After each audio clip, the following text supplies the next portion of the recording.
Kalau semalam kita dapat berita sedih yang mana Malaysia berkemungkinan besar akan kena disqualified daripada Asian Cup qualifier, hari ni kita dapat berita yang agak manis sikit yang mana AFC menafikan berita tersebut.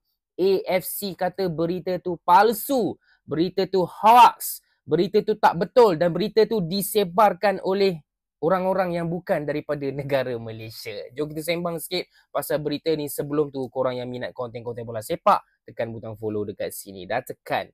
Mantap. So, korang boleh tengoklah dekat social media, lagi-lagi semalam berkaitan dengan Malaysia dan juga AFC ni, memang banyak media-media yang melaporkan dan kebanyakan media tersebut bukanlah media negara kita, tetapi media Indonesia. Okay, tengok bahasa pun dah tahulah bahasa negara mana kan. Jadi aku akan baca sikit artikel daripada Malaysia sendiri tentang laporan AFC ni.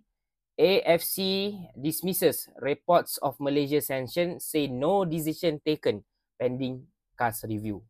So AFC kata setakat ini masih lagi belum ada decision daripada Asian Football Confederation, menanti keputusan daripada CAS. Okay, CAS.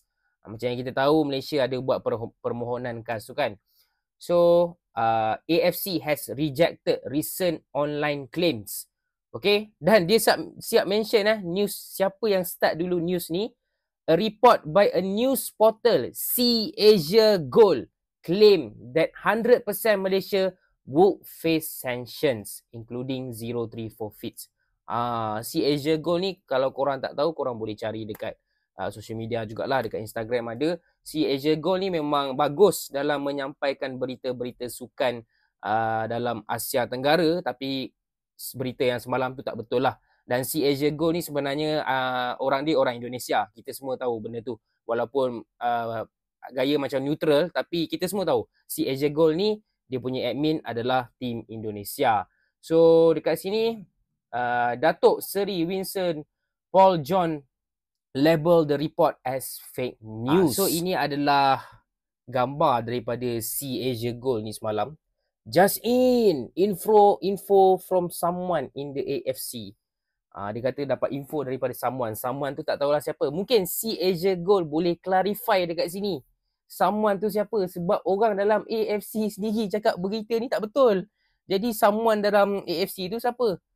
Mungkin Sea Asia Gold boleh clarify. Apa-apa pun, berita baik ni tidak pun mengubah ranking kita. Ranking kita still jatuh. Ranking 121 sebab game-game friendly ni masih lagi dikira sebagai kalah 0-3. Cuma game-game Asian Cup qualifier tu je yang belum tahu lagi keputusannya. So nampak gayanya AFC, FAM, semua orang lah akan menanti keputusan ni selepas review CAS nanti. So sama-samalah kita nantikan. Dan macam biasa guys, korang yang nak support Wibro, tekan butang follow.